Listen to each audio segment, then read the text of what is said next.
Hai, selamat datang di podcast VI. Aduh, udah lama banget ya kita nggak ketemu. Iya nih, udah lama banget.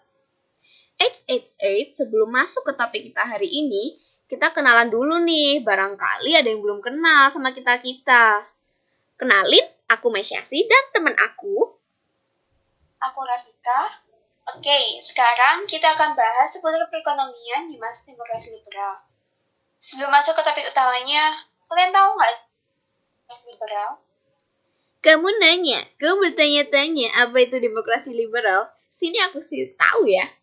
Jadi, demokrasi liberal itu adalah sebuah sistem politik yang menganut kebebasan individu. Sistem ini berlangsung dari tahun 1950 sampai tahun 1959. Pada masa itu, Indonesia baru merdeka.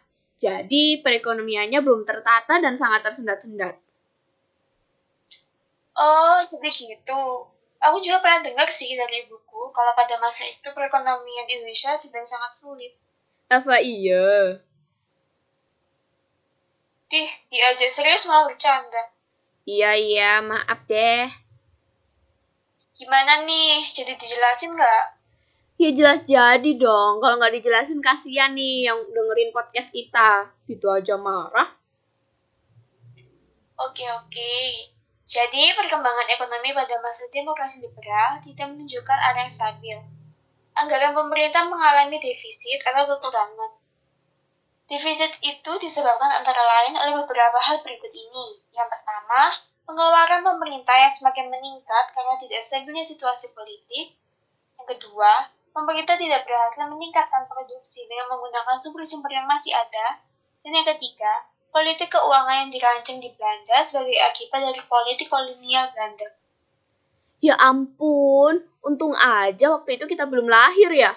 Kita kan hidup di masa sekarang, hehe. Jadi kita tidak merasakan ribetnya dan susahnya perekonomian pada masa itu. Benar sih, tapi meskipun begitu, kita tetap harus tahu sejarah itu. Iya juga sih, tapi ya gimana ya, pelajaran sejarah Indonesia itu kan sangat buat kita bosan dan ngantuk. Oh iya, hampir aja aku lupa. Aku sempat kepikiran sama hal ini deh. Apa tuh? Jadi aku berpikir, emangnya pemerintah nggak melakukan apapun ya buat bisa mengatasi masalah itu? Kalau menurutku sih ya, pastinya ada sih.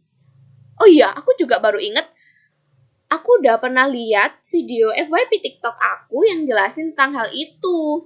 Kalau nggak salah sih gini ya, upaya pemerintah buat memperbaiki kondisi ekonomi pada masa itu adalah dengan cara gunting Syarifuddin, sistem ekonomi gerakan benteng, nasionalisasi Dajavas Jepang, sistem ekonomi Alibaba, musyawarah nasional pembangunan, dan juga rencana pembangunan 5 tahun.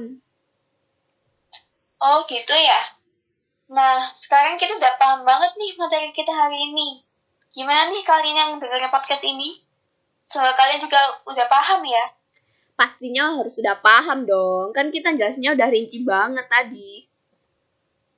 Oke, berarti podcast hari ini ya. Buat teman-teman yang lagi dengerin podcast ini, jangan kapok lagi ya sama kita-kita. Aku juga punya quotes nih buat kalian. Sejarah adalah siapa kita dan mengapa kita menjadi seperti ini. So, jangan takut buat belajar sejarah Indonesia, karena kita berhak dan berkewajiban buat tahu hal itu. Oke, bye guys. See you di podcast kita selanjutnya. Ya, see you. Bye-bye.